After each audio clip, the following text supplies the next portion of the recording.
Chapter है हमारा sales of goods act 1930। So introduction, the Sale of Goods Act 1930 is a law in India that governs the sale and purchase of the goods. That means कि जो sales of goods act है इसमें हम लोग study करते हैं कि sale goods का परचेज या सेल्स के बारे में। And it tells us how a sale should happen, यानी कि किस टाइप से जो सेल है गुड्स की वो होनी चाहिए। What rights and duties the buyer and the seller है, जो बायर एंड सेलर है उनके पास किस टाइप की राइट्स एंड ड्यूटीज़ होनी चाहिए। And what to do if something goes wrong in the sale, और बायर या सेलर को क्या करना चाहिए अगर सेल के टाइम पे कुछ गलत हो जाता है। तो गुड्स की डेफिनेशन पढ़ लेते हैं। Anything you can move but not land और सर्विस, यानी कि जो भी चीज़ आप मूव कर सकते हैं उसे हम क्या बोलते हैं, goods. Like phone, car, book, but इसमें लैंड, सर्विस या मनी इंक्लूडेड नहीं होता है। ठीक है। This act came into effect on 1 जुलाई 1930। जो ये एक्ट है सेल्स ऑफ गुड्स एक्ट, ये 1 जुलाई 1930 को एक्ट में आया, मतलब इफेक्ट में आया था, उस टाइम पे अप्लाई हुआ था। It applies to all of India, यानी कि ये पूरी इंडिया में अप्लाई होता है एक्सेप्ट जम्मू एंड कश्मीर। पहले के टाइम की बात है, लेकिन अभी ये पूरी इंडिया में अप्लाई हो रहा है। ठीक है। एग्जाम्पल की अगर हम बात करें, if you buy a bike from a shop this law applies to your transaction, यानी कि अगर आप एक बाइक बाय करते हो किसी शॉप से तो जो ये लॉ है वो अप्लाई होता है आपका ट्रांजैक्शन से। बिकॉज अगर आपने बाइक परचेज़ की है किसी सेलर से तो जो अदर पर्सन हो गया वो सेलर हो गया ना, आप क्या हो गए, बायर। एंड आपके बीच में ट्रांजैक्शन हुआ है। ठीक है। तो कहीं ना कहीं इस प्रोसेस में भी क्या हुआ है, ये एक्ट अप्लाई होगा। ओके। नेक्स्ट है essentials of contract of sale of goods, यानी कि जो सेल ऑफ गुड्स है उसके क्या इसेंशियल पार्ट्स होने चाहिए। These are the necessary things for a valid sale of goods. ठीक है।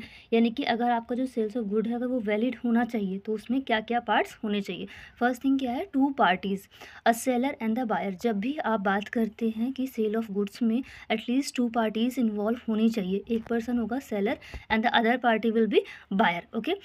नेक्स्ट है transfer of ownership, seller must transfer और एग्री टू ट्रांसफ़र गुड्स, यानी कि जो भी सेलर है उसको जो भी गुड्स है वो या तो वो उसी टाइम पे ट्रांसफ़र कर दे अदर पार्टी को, या फिर वो एग्री कर जाए कि मैं कुछ टाइम बाद आपको ये गुड्स ट्रांसफ़र कर दूंगा। दैट मीन्स कि इसमें ओनरशिप का ट्रांसफ़र होता है।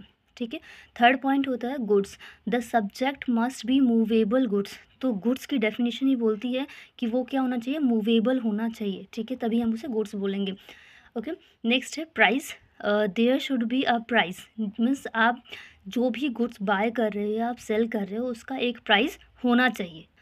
Okay. Agreement must follow contract law like consent, capacity etcetera, यानी कि एग्रीमेंट कहना चाहिए कि जो भी कॉन्ट्रैक्ट लॉ है, जो भी लॉ बोलता है कि जब भी आप किसी के साथ कॉन्ट्रैक्ट में आते हैं, जैसे अदर पर्सन से जब आप कुछ बाय कर रहे हो या आप कुछ सेल कर रहे हो तो आप दोनों के बीच में फ्री कंसेंट होना चाहिए, कैपेसिटी होनी चाहिए कि अदर पार्टी डिसीजन ले सकती है। तो जो भी लॉ बोलता है, ठीक है, कि कैपेसिटी उनकी होनी चाहिए, उस अकॉर्डिंग वही एग्रीमेंट फॉलो करते हुए आप कॉन्ट्रैक्ट ऑफ सेल्स में आएंगे। ठीक है। अगर आप किसी माइनर के साथ अगर आप कोई कॉन्ट्रैक्ट कर लेते हैं, ठीक है, तो वो कहीं ना कहीं इनवैलिड हो जाएगा। ठीक है। एग्जाम्पल में आते हैं, सेल्स, कोई पर्सन ए है, A sells a TV to B for 20,000 rupees, this is a valid contract of sales. ठीक है। इसमें क्या है, कोई पर्सन ए है उसने पर्सन बी को टीवी सेल करी 20,000 रुपीज़ में, तो ये क्या बन गया है, एक वैलिड कॉन्ट्रैक्ट बन चुका है सेल का। Next, sale versus agreement to sale, यानी कि सेल में और एग्रीमेंट टू सेल में क्या डिफरेंस है, डेफिनेशन पढ़ते हैं। सेल, जो सेल की डेफिनेशन दी गई है सेक्शन 4 सब सेक्शन 3 में, a sale is a contract where ownership, यानी कि property in goods is transferred immediately from the seller to the buyer at the time of making the contract. That means कि आप उसे या उस कॉन्ट्रैक्ट को आप सेल कब बोलेंगे, जब जो गुड्स की ओनरशिप है आपने उसी टाइम पे ट्रांसफ़र कर दी है अदर पर्सन को, यानी कि बायर को, जिस टाइम पे आपने कॉन्ट्रैक्ट बनाया था। फॉर एग्ज़ाम्पल, मुझे एक फ़ोन परचेज़ करना था एंड मैं शॉप पर गई, मैंने उनको अमाउंट दिया, उन्होंने मुझे फ़ोन दिया। दैट मीन्स कि ये क्या हुआ, सेल हो गया, क्योंकि जिस टाइम पे हमारी डील हुई थी उसी टाइम पे जो सेलर हैं उन्होंने मुझे गुड्स का ओनरशिप ट्रांसफ़र कर दिया था। ठीक है। एग्रीमेंट टू सेल मीन्स होता है, an agreement to sell is a contract where the transfer of ownership is to take place at a future date और after certain conditions are met. That means कि agreement to sell एक ऐसा contract है जिसमें जो ownership का transfer होता है गुड्स का, वो इमीडिएटली नहीं होता है, ये एक फ्यूचर डेट पे होता है, या फिर कुछ कंडीशंस होती हैं आपकी डील की, जब वो कंडीशंस मेट हो जाएंगी उसके बाद आपका जो गुड्स है वो ट्रांसफ़र हो जाएगा। एग्जांपल के लिए सेम मुझे फ़ोन परचेज़ करना था एंड मैं शॉपकीपर के पास गई, ठीक है। तो मैंने क्या बोला, भैया देखो मुझे ना इस टाइप का फ़ोन चाहिए, इस कलर का एंड इस टाइप का। तो उन्होंने बोला अभी तो हमारे पास ये फ़ोन नहीं है, बट आफ्टर 5 डेज़ मैं आपको ये फ़ोन दे दूँगा, ठीक है। तो यहाँ पे क्या हुआ, हमारे बीच में कॉन्ट्रैक्ट तो हुआ, ठीक है, बट जो गुड्स का ट्रांसफ़र है वो तुरंत नहीं हुआ। अब इसमें क्या होगा, वो फ़ोन मुझे 5 दिन के बाद मिलेगा। तो ये क्या बन गया, एग्रीमेंट टू सेल, क्योंकि अभी हमारे बीच में कॉन्ट्रैक्ट हो चुका है बट ओनरशिप इमीडिएटली ट्रांसफ़र नहीं हुई है। ओके, एग्जाम्पल पढ़ते हैं। सेल का एग्जाम्पल है, कोई पर्सन ए है, A sells a washing machine to B for 20,000 rupees and B pays the amount and takes the machine home. यानी कि ए पर्सन ने अपनी वॉशिंग मशीन को सेल किया बी पर्सन को 20,000 रुपीज़ में, एंड जो बी पर्सन है वो एग्री कर जाता है एंड अपना जो 20,000 का अमाउंट है वो पे कर देता है सेलर को और उस मशीन को घर ले जाता है, ठीक है। तो ये क्या हो गई, सेल, क्योंकि इसमें ओनरशिप एंड पोजेशन जो है वो इमीडिएटली ट्रांसफर्ड हुआ है बायर के पास, ठीक है। अब बात करते हैं example of agreement to sale. A agrees to sale 100 bags of rice to be, यानी कि ए पर्सन ने एग्री किया कि वो 100 बैग ऑफ राइस सेल करेगा पर्सन बी को after 15 days when the shipment arrives, ठीक है। यानी कि इनके बीच में कॉन्ट्रैक्ट तो हुआ कि देखिए पर्सन बी, मैं ना आपको 15 डेज़ के बाद 100 बैग्स ऑफ राइस दे दूंगा जब मेरी शिपमेंट अराइव मतलब जब मेरी शिपमेंट आई, मतलब अभी जो सेलर है उसके पास खुद गुड्स नहीं है, जब उसके पास वो गुड्स आएंगे देन वो बायर को गुड्स ट्रांसफ़र करेगा, ठीक है। तो ये किस टाइप का कॉन्ट्रैक्ट हुआ, ये कॉन्ट्रैक्ट हुआ एग्रीमेंट टू सेल, ठीक है। इसमें क्या हुआ है, जो ओनरशिप है वो अभी इमीडिएटली ट्रांसफ़र नहीं हुई है, वो एक फ्यूचर डेट पे ट्रांसफ़र होगी, ठीक है। ओके, अब बात करते हैं कंडीशन एंड वारंटी की। Condition an important term of the contract, if it's broken you can cancel the contract. यानी कि कंडीशन जो है, जो भी आप किसी कॉन्ट्रैक्ट में आ रहे हैं उसका बहुत इंपॉर्टेंट टर्म होता है। अगर अदर पार्टी उस कंडीशन को ब्रोक कर देती है, ठीक है, तो आप उस कॉन्ट्रैक्ट को कैंसिल कर सकते हैं। वारंटी क्या होता है, a less important term, if it's broken you can only claim compensation. यानी कि अगर आपका वारंटी जो है, अगर वो थोड़ा कम इम्पॉर्टेंट है, लेस इम्पॉर्टेंट टर्म है, अगर वारंटी टूट जाती है, ख़राब हो जाती है, मतलब ब्रोकन हो जाता है, तो आप सिर्फ और सिर्फ कंपनसेशन ही क्लेम कर सकते हैं, आप उस कॉन्ट्रैक्ट को कैंसिल नहीं कर सकते, ठीक है। एग्जाम्पल के लिए कंडीशन का एग्जाम्पल है, A says the car is brand new, if it's not you can return it. कोई पर्सन ए है, उसने बोला कि देखिए भाई मेरी कार जो है ना एकदम ब्रांड न्यू है, अगर आपको लगता है कि ये नई नहीं है, ये न्यू नहीं है मेरी कार, ठीक है, तो आप ये मुझे वापस कर सकते। दैट मीन्स कि इन्होंने क्या किया, पहले कॉन्टैक्ट कर लिया, ठीक है, कि ए ने अपनी कार सेल करनी चाहिए, ठीक है, बी को उसने बोल दिया है। कंडीशन उसने क्या रखी है कि देखो अगर ये कार मेरी न्यू नहीं हुई ना तो आप मुझे वापस कर सकते हैं, ठीक है। तो उन्होंने क्या कंडीशन रख दी, और अगर उनकी कार न्यू नहीं हुई तो अदर पार्टी उस कॉन्ट्रैक्ट को कैंसिल कर सकती है, ठीक है। अब वारंटी की बात करते हैं। वारंटी का एग्जांपल है, A says he will provide free service for 1 year. कोई पर्सन ए है, उसने बोला कि मैं आपको फॉर 1 ईयर तक फ्री सर्विस प्रोवाइड करूँगा, if not you can ask for the compensation but not cancel the sale. लेकिन अगर मैं ऐसा नहीं करता हूँ तो आप कंपनसेशन क्लेम कर सकते हैं, लेकिन आप जो हमारी डील हुई है ना इसे आप कैंसिल नहीं कर सकते, ठीक है। आपको दोनों के समझ में आया कंडीशन वारंटी में डिफरेंस क्या है। अब बात करते हैं कंसेप्ट ऑफ कैवेट एम्प्टर, यानी कि लेट द बायर बिवेयर, ठीक है। इसका मीनिंग होता है, this means the buyer is responsible for checking the quality of the goods before buying. That means कि इसका मीनिंग है कि जो एक बायर है वो खुद ही रिस्पॉन्सिबल है कि जो भी आप गुड्स बाय कर रहे हैं ना उसके पहले उसकी क्वालिटी चेक कर लें, ठीक है। इसी कंसेप्ट को हम बोलते हैं कैवेट एम्प्टर, ठीक है। एग्जाम्पल के लिए, if you buy a second hand phone without checking and later it doesn't work, you can't blame the seller unless he lied, ठीक है। यानी कि एक शॉपकीपर है, आप उसके पास गए, आपने बोला भैया मुझे सेकेंड हैंड फ़ोन चाहिए, ठीक है, उसने आपको सेकेंड हैंड फ़ोन दे दिया, ठीक है। आप दोनों के बीच में ऐसी ज़्यादा कुछ बातचीत नहीं हुई, उसने कुछ भी झूठ नहीं बोला आपसे, जो आपने डिमांड किया उसने वो प्रोवाइड कर दिया, ठीक है। अब अगर वो फ़ोन काम नहीं करता है, ठीक है, फ़ोन बिल्कुल ख़राब निकलता है, तो यहाँ पे आप रिस्पॉन्सिबल हैं, क्योंकि जो शॉपकीपर था उसने कोई झूठ नहीं बोला, उसने तो ऐसा नहीं बोला नहीं भैया अच्छा फ़ोन है, ब्रांड न्यू फ़ोन है, या फिर नहीं मतलब अच्छा चलेगा, मेरी गारंटी है, आप लेकर जाओ, उसने ऐसा नहीं बोला। मीन्स अगर बायर सॉरी जो सेलर है अगर वो झूठ नहीं बोलता है, ठीक है, तो आप उसे ब्लेम नहीं कर सकते। ये आपकी ड्यूटी बनती है कि जब भी आप कोई गुड्स परचेज़ करें तो उसकी क्वालिटी चेक कर लें बाय करने से पहले, ठीक है। एक्सेप्शन की अगर हम बात करें, फर्स्ट एक्सेप्शन है सेलर हाइड्स डिफेक्ट्स, ठीक है।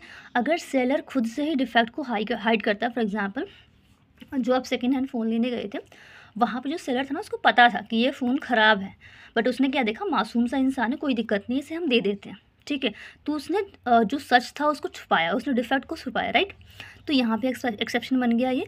नेक्स्ट है buyer tells the purpose and depends on the seller's advice, ठीक है।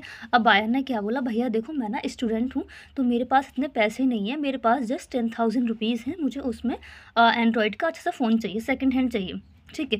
एंड बायर ने अपना पर्पस बताया अच्छे से, उसे क्यों चाहिए और क्या क्या उसमें फ़ीचर्स चाहिए, ठीक है। अब जो सेलर की एडवाइस है, और सेलर ने कहा अच्छा ठीक है मासूम सा इंसान है, इसको ऐसे ना ख़राब कुछ पकड़ा देते हैं, ठीक है। अब अगर ऐसा करता है सेलर, तो उसमें सेलर की गलती है, आप यहाँ पे डायरेक्टली सेलर को ब्लेम कर सकते हैं, ठीक है। आई होप आपको कॉन्सेप्ट समझ में आया होगा, ठीक है। ओके, अब बात करते हैं transfer of property. Transfer of property क्या है? This means transfer of ownership, not physical possession of goods from seller to the buyer. इसमें क्या होता है कि आप क्या कर रहे हैं, ओनरशिप ट्रांसफ़र कर रहे हैं, किसी का फिजिकल पोजेशन नहीं दे रहे हैं ऑफ गुड्स फ्रॉम सेलर। मतलब कि आपने क्या बोल दिया, हाँ ये चीज़ आपकी हो चुकी है, आपने डायरेक्टली उस गुड्स को डायरेक्टली उठा के नहीं दिया, इसको समझ में आ रहा है, आपने ओनरशिप दी है, उसका फिजिकल पोजेशन नहीं दिया है, ओके। सो इसे हम बोलते हैं ट्रांसफ़र ऑफ प्रॉपर्टी। इसका पहले हम समझते हैं इंपॉर्टेंट क्या है, why it's important, determines who bears the risk if goods are damage, ठीक है।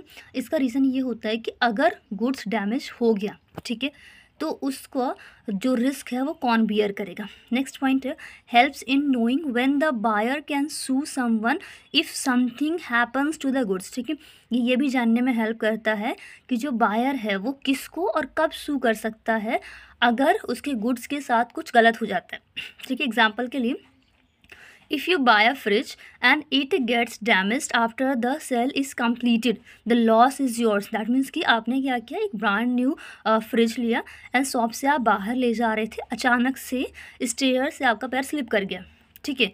और या फिर जो पर्सन वहाँ से मतलब जो आपने वर्कर हायर किया था उसको ले जाने के लिए, गलती से उसका पैर स्लिप कर गया, ठीक है, तो फ्रिज तो टूट गया, फ्रिज ख़राब हो गया। तो अभी आप ये क्लेम नहीं कर सकते कि सेलर आपको दोबारा से न्यू फ्रिज देगा। क्यों? क्योंकि उसने क्या कर दिया है, आपको ओनरशिप ट्रांसफ़र कर दी है, ठीक है। अब उसके बाद वो आपके किसी वर्कर से टूट जाए या आपसे टूट जाए तो उसकी गारंटी आपका जो सेलर है वो नहीं लेता है। नेक्स्ट टॉपिक है हमारा rights of unpaid seller and the buyer. Unpaid seller can stop, मतलब अनपेड सेलर के राइट्स क्या हैं, unpaid seller can stop delivery if the buyer doesn't pay, ठीक है। अगर बायर उसको पे नहीं करता है उसके गुड्स का जो भी अमाउंट होता है, ठीक है, तो जो सेलर है वो डिलीवरी को स्टॉप कर सकता है। नेक्स्ट है unpaid seller can resell the goods, ठीक है। अगर बायर उसको अमाउंट नहीं देता है देन वो उसी गुड को रीसेल कर सकता है किसी अदर बायर के पास। And then unpaid seller can sue the buyer for the price और फॉर डैमेजेस, ठीक है। यानी कि जो अनपेड सेलर है वो सू कर सकता है बायर को उस प्राइस के लिए या फिर जो भी डैमेज होता है उसके प्रोडक्ट को उसके लिए। एग्जाम्पल के लिए A sells goods to B but B doesn't pay, ठीक है। यानी कि ए ने कोई गुड सेल किया बी के पास बट बी ने उसका अमाउंट पे नहीं किया, तो ए कैन स्टॉप द डिलीवरी, ठीक है, ए डिलीवरी को स्टॉप कर सकते हैं। बायर की राइट्स हैं, buyer can reject defective goods, यानी कि अगर बायर को डिफेक्टिव गुड मिला है तो वो उसको रिजेक्ट कर सकता है। And next point, buyer can claim refund और डैमेजेस, यानी बायर जो है वो रिफंड या डैमेजेस क्लेम कर सकते हैं। Buyer can sue for non delivery, अगर किसी ने मतलब बायर ने गुड्स का ऑर्डर दिया हुआ था बट डिलीवरी नहीं हुई है तो बायर उस चीज़ के लिए भी सू कर सकता है। एग्जाम्पल के लिए, if B pays for a fridge but A doesn't deliver, B can sue A, ठीक है। जो पर्सन बी है उसने क्या किया, पे कर दिया है पहले से फ्रिज के लिए, ठीक है, पर्सन ए को, बट ए पर्सन ने उसको अभी तक फ्रिज डिलीवर नहीं कराया, तो बी पर्सन ए पर्सन को सू कर सकता है क्योंकि उसने डिलीवरी नहीं किया अभी तक। ओके, समरी में बात करते हैं। The sale of goods act 1930 helps in smooth buying and selling of goods, यानी कि नॉर्मल सी बात है, जो एक्ट है ये एक्ट हेल्प करता है कि buying and selling process smoothly हो। Defines rules for making a valid sale, कुछ रूल्स डिफाइन करता है जिससे कि हमारी जो सेल है वो वैलिड रहे। Protect both buyers and sellers, दोनों को ही प्रोटेक्ट करता है, बायर को भी एंड सेलर को भी। Explain important concept like condition, warranties, transfer of ownership rights in case of non-payment or non-delivery, etc. Understanding this law helps both businesses and customers in making safe and fair transaction, यानी कि ये help करता है ये समझने में, sorry, अगर आप इस लॉ को समझ जाते हैं तो ये बिजनेस में भी हेल्प करता है, प्लस एज अ कस्टमर आपके लिए भी हेल्प करता है, जब आप फेयर ट्रांजेक्शन करें उसमें भी हेल्प करता है। Okay okay, then thank you.